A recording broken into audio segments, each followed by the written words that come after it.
কিন্তু পারো না। ভক্ত সঙ্গ করতে হলে আগে তোমাকে বিষয় ছাড়তে হবে। এই জগতে বিষয় না ত্যাগে করলে কখনো আশ্রয় গ্রহণ করা যায় না। যতই আপনার বিষয় থাকুন না কেন, আপনি যদি আশ্রয় গ্রহণ করতে না পারে, কোনদিন ভগবত কৃপা লাভ করা যায়। রাধে, তুমি বলে দাও, তুমি যা বলবে আমি তাই করবো।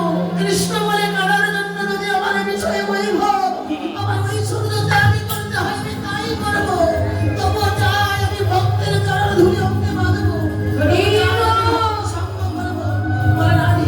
বলো রাধে, আমি কেমন করলে, আমি কি করলে আমি ভক্ত চরণ ধুলি আমার অঙ্গে মাখতে পারবো? বলো রাধে। কি ভালো কথা রাধারানী বলছে, তুমি যদি ভক্ত সঙ্গ করবে, তুমি যদি ভক্তের চরণ ধুলি অঙ্গে মাগবে, এই বাসনা করে থাকো, তাহলে আগে তোমাকে ঐশ্বর্য ভুলে যেতে হবে। আগে তোমার ঐশ্বর্যের কথা ভুলতে হবে। তুমি হলে একটা পূর্ণ বিষয়। এই বিষয়ে থাকতে কখনো কৃষ্ণ ভজন করা সম্ভব হরিব। বিষয় থাকতে কখনো ভজন হয় না। আগে তুমি বিষয়কে দূরে ঠেলে দিয়ে আগে যদি তুমি পথের কাঙাল হতে পারো, কখনো যদি তুমি কাঙাল হতে পারো, মান অভিমান অহংকার সবকিছু যদি তুমি ত্যাগই করতে পারো, তবেই হবে তোমার ভক্ত সঙ্গ, তবেই হবে তোমার কৃষ্ণ বলে কাঁদার আশা পূরণ। তোমাকে গুরু ধরতে হবে। ভক্ত সঙ্গ করতে হলে আগে তোমায় গুরু ধরতে হবে। কেন জানো? এই জগতে যারা গুরু ছেড়ে গোবিন্দ ভজে, সে পাপী নরকে মাঝে।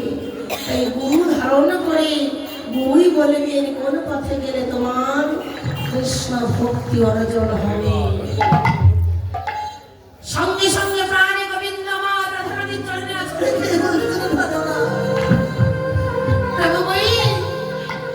আজ হতে আমি তোমার চরণে নিজেকে সঁপে দিয়ে, আমি দেহ করে জীবনে দেহ করে তোমার চরণে সঁপে দিয়ে আমি তোমায় গুরু বরণ করলাম। এবারে বলো, এবারে বলে দাও আমি কেমন করে ভক্ত সঙ্গ লাভ করব।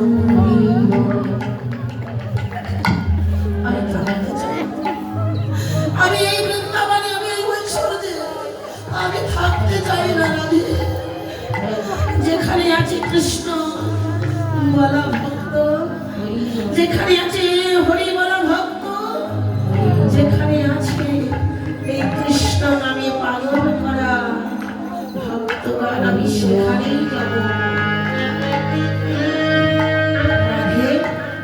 আমি মনে মনে ঠিক করেছি কি জানো? আমি মনে মনে ঠিক করেছি আমি বৃন্দাবনে আর থাকবো না।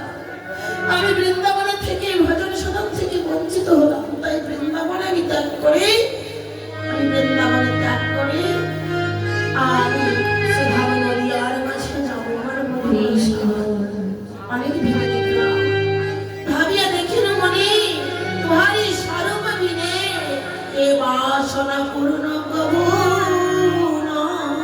পূর্ণ কবু।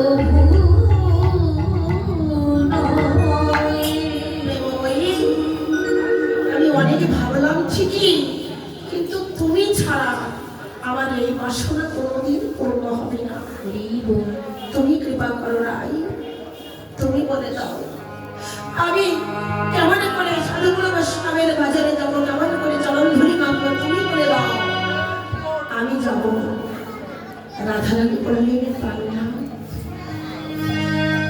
তুমি সাজের বৃন্দাবনে ছেড়ে, তোমার ওই যমুনা তট ছেড়ে, মাতা যশোমতীকে ছেড়ে, পিতা নন্দ মহারাজকে ছেড়ে, তোমার রাধারানীকে ছেড়ে তুমি কেমন করে থাকবে? তুমি আমায় সঙ্গে করে নিয়ে যাও। আমি তোমায় যেতে দেব না। আমি তোমায় একাকি যেতে দেব না। তুমি যদি আমায় সঙ্গে নিয়ে যাও তবেই তোমাকে আমি যেতে দেব। বন্ধুরে, তুমি যাবে ভক্তের বাজারে, তুমি যাবে ভক্তের চরণে ধুলি মাগবে। তুমি যদি ভগবান হয়ে ভক্তের চরণে ধুলি মাগবে দেখে হৃদয় গমন হরিবল হরিবল হরিবল। আমি কেন বাদ যাব? আমি কি তোমার চরণে সেবা করে এতটুকু পেতে পারি না? তুমি যদি ভক্তের ধুলা অঙ্গে মাখা, আমার কি বাসনা হয় না? এই আমি যাব তোমার সঙ্গে। শোনো, তুমি যাবে না, তুমিও যেমন যাবে আমিও যাব। আমরা দুজনেই যাবো শ্রাবণ নদী আর মাঝে। গোবিন্দ বললেন রাধে তাই হবে। তোমার